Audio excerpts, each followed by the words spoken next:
దేశం ఈ రోజున మోడీ గారు అమెరికాలో అడుగుపెట్టి ఎక్కడో భారత్లో మీటింగ్ పెట్టడానికి డబ్బులు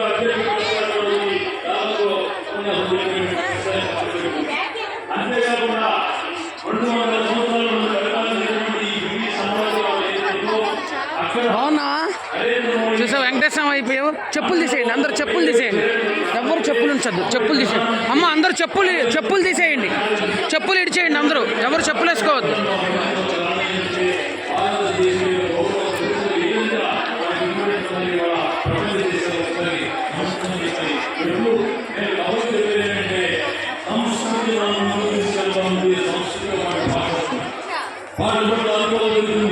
మన సంస్కృతి పరంగా ఏదైనా ఉత్సవం చేస్తే ఒక కూచిపూడి నృత్యమో, ఒక కవి సమ్మేళనమో, లేకపోతే ఇంకొక సాంస్కృతిక కార్యక్రమం కనుక పెట్టుకున్నప్పుడు ఆ పిల్లలు దానికి హాజరైనప్పుడు వాటి పట్ల ఆకర్షితులై దాని పట్ల మళ్ళీ తెలుగు నేర్చుకోవాలని తన వాళ్ళ కుదిరి ఉంటుంది.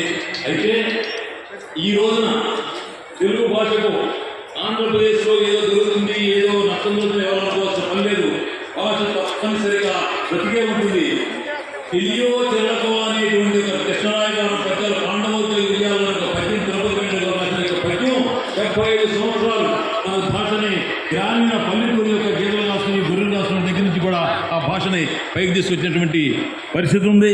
చివరిగా ఇంకొక విషయం, మొన్న ఎస్పీ బాలసుబ్రహ్మణ్యం గారి ఉద్యమం పెట్టినటువంటి విషయంలో తెలంగాణలో కొంచెం ఆలోచన అయితే నారాయణ రెడ్డి గారు కలిగి ఉండగా, నారాయణ రెడ్డి గారు సజీవంగా ఉండగా ఒకవైపు పడైవాళ్ళ కుటుంబంలో ఏర్పాటు రోజుల్లో నారాయణ రెడ్డి గారి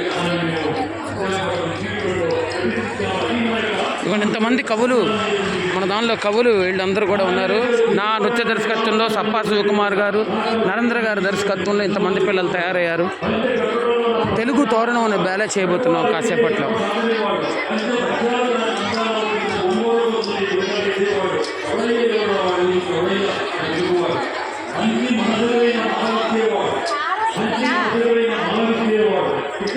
అందరూ చెప్పులు తీసేయండి, చెప్పులు వదిలేయండి. అందరూ చెప్పులు తీసుకుని ఉంచండి, చెప్పులు తీసుకూర్చోండి. వెళ్ళి చెప్పులు ఇడిచేయండి, చెప్పులు ఇడిచేయండి.